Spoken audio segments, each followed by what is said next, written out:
जब घड़ी का काटा करता है 4 बजे का इशारा तो खबरों से हाई हो जाता है पारा। क्योंकि 4 बजे हम चक्रव्यूह के साथ आपके सामने पेश होते हैं और 4 ऐसे लोगों को चक्रव्यूह के चक्र में फंसाते हैं जिनकी पोल पट्टी सुनकर हर कोई हैरान हो जाए। नमस्कार, कैपिटल टीवी में आपका स्वागत है और मैं आपके साथ प्रिया बिस्ट। आज चक्रव्यूह के चक्र में फंसे हैं विपक्षी दल, अखिलेश यादव, स्वामी प्रसाद मौर्य और एक जिहादी। इन सभी का आज सारा काला चिट्ठा आपके सामने खोलते हैं और एक एक करके बताते हैं इनकी करतूतें। राम मंदिर पर बुरी तरह घिरा विपक्ष, अखिलेश की इंडिया गठबंधन से बड़ी दूरी, स्वामी प्रसाद मौर्य का हुआ नामकरण, हैवान ने हिंदू बेटी को बनाया शिकार। पहली खबर में बात राम मंदिर के उभरते स्वरूप से विपक्षी दल की बढ़ती टेंशन की। अयोध्या में राम मंदिर एक अटूट आस्था का विषय है, एक ऐसी आस्था जिसे श्रद्धालु सदियों तक कायम रखते आ रहे हैं। लेकिन जैसे जैसे राम मंदिर के प्रतिष्ठा समारोह की तारीख नजदीक आ रही है, विपक्षी नेताओं के सीने में सांप लौट रहे हैं। एक तरफ पूरा देश शुभ घड़ी का इंतजार कर रहा है, तो वहीं दूसरी तरफ कांग्रेस के साथ साथ विपक्षी गठबंधन इंडिया के नेता इस आयोजन को लेकर जिस तरह के बयान दे रहे हैं, उससे विपक्षी खेमे की असमंजस दुविधा साफ नजर आ रही है। सवाल उठता है, राम मंदिर प्राण प्रतिष्ठा समारोह को लेकर क्या है विपक्ष का रुख? क्यों वो इससे दूरी बना रहे हैं? क्यों वो इस पर खुलकर कुछ तय नहीं कर पा रहे हैं? इस सब पर सवालों का जवाब एक ही नजर आता है, तुष्टीकरण की राजनीति।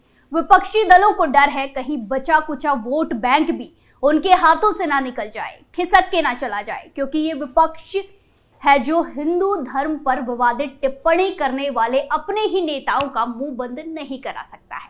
चाहे बात स्वामी प्रसाद मौर्य की करें या बिहार के शिक्षा मंत्री की या फिर डीएमके नेता स्टालिन की।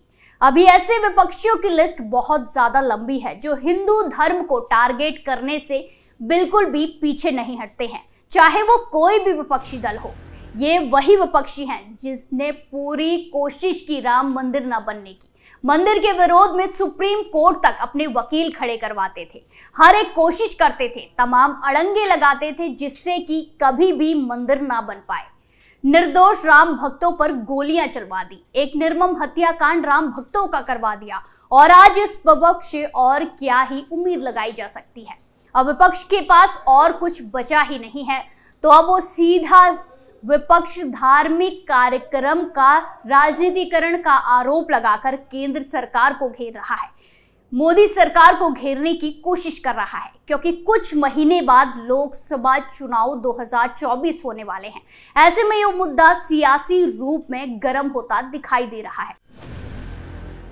दूसरी खबर में बात अखिलेश यादव और इंडिया गठबंधन की बढ़ती दूरी के साथ। लोकसभा चुनाव नजदीक आते आते सपा प्रमुख अखिलेश यादव का इंडिया गठबंधन से मोह भंग होता नजर आ रहा है और इसके संकेत सपा प्रमुख अखिलेश यादव के बयानों से साफ झलक रहे हैं। एक तरफ जहां लोकसभा चुनाव नजदीक आ रहे हैं, लेकिन अब तक इंडिया गठबंधन की पूरी तस्वीर साफ नहीं हो पाई है। यूपी में भी इसे लेकर कई तरह का असमंजस बना हुआ है।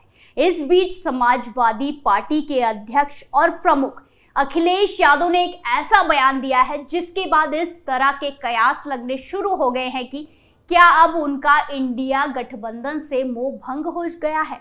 दरअसल हाल ही में सपा अध्यक्ष अखिलेश यादव आजमगढ़ दौरे पर पहुंचे थे, जहां उन्होंने आगामी चुनाव को लेकर खुलकर बात की और दावा किया कि चुनाव में पीडीए का फॉर्मूला ही एनडीए को हरा सकता है। इस दौरान उन्होंने एक बार फिर इंडिया गठबंधन का जिक्र नहीं किया और ना ही उसके बारे में कोई राय रखी, लेकिन ये जरूर साफ कर दिया कि वो पीडीए के जरिए ही बीजेपी का मुकाबला करने की तैयारी कर रहे हैं। पीडीए ही एनडीए का मुकाबला करेगा और जो भाजपा ने पिछले वादे किए हैं कि किसानों की आय दुगनी होना, युवाओं के लिए रोजगार मिलना, आज कम से कम इन्हें बताना चाहिए कि इन्होंने इतने लोगों को नौकरी दी है, इतने लोगों को रोजगार मिल गया है। सामाजिक न्याय बिना जाति जनगणना के संभव नहीं है। कुछ लोग सब कुछ पा रहे हैं। आज वाइस चांसलर की नियुक्ति में किन्हें मौका मिल रहा है?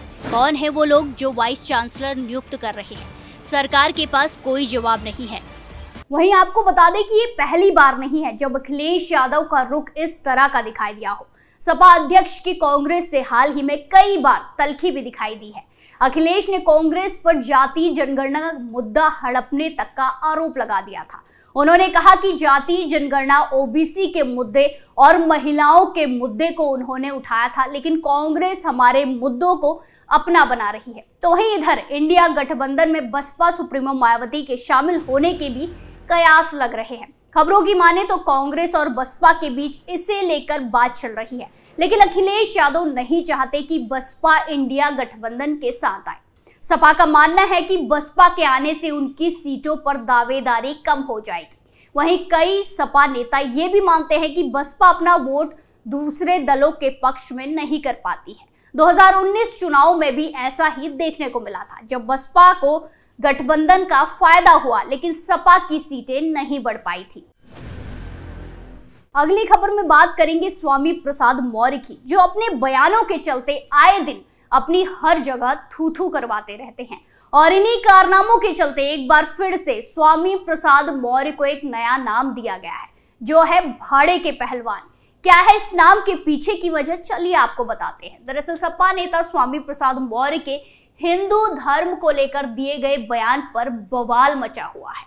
सपा अध्यक्ष की मनाही के बावजूद स्वामी प्रसाद मौर्य ने हिंदू धर्म को धोखा बताया, जिसे लेकर बीजेपी के साथ साथ तमाम एनडीए के नेता हमला कर रहे हैं, उन्हें घेर रहे हैं।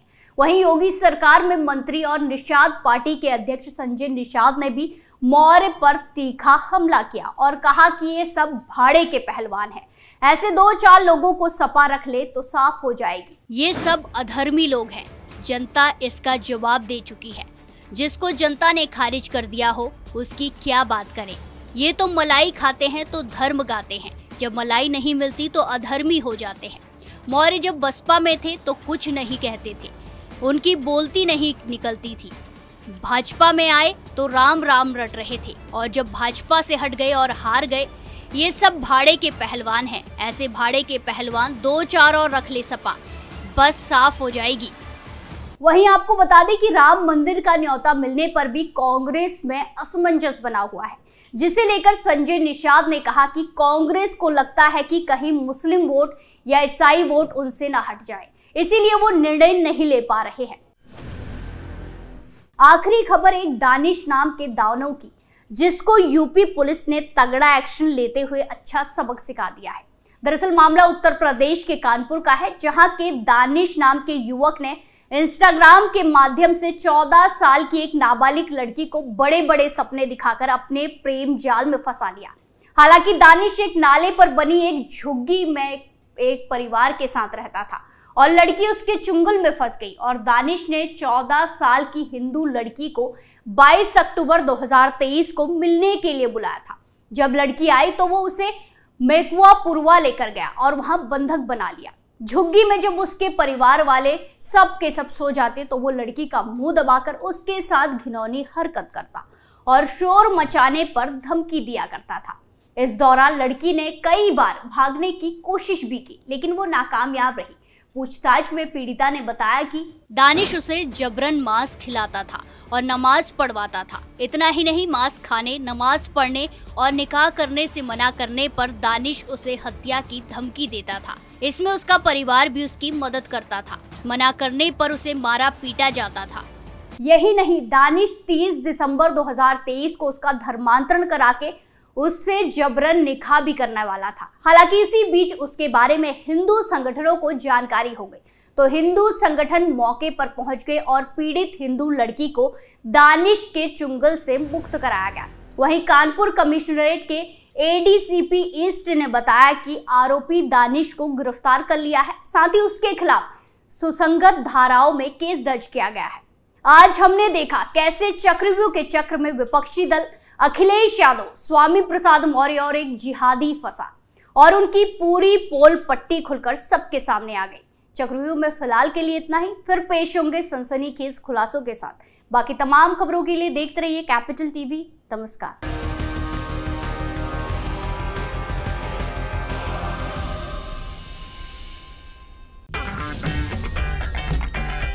अगर आपको हमारा वीडियो पसंद आया हो तो इसे लाइक करें, हमारे चैनल को सब्सक्राइब करें और हाँ, बेल आइकन दबाना ना भूलें ताकि आप तक हमारे वीडियो की नोटिफिकेशन पहुंचती रहे। आप अपना सुझाव हमें कमेंट बॉक्स में दे सकते हैं। हमारे साथ जुड़ने के लिए शुक्रिया।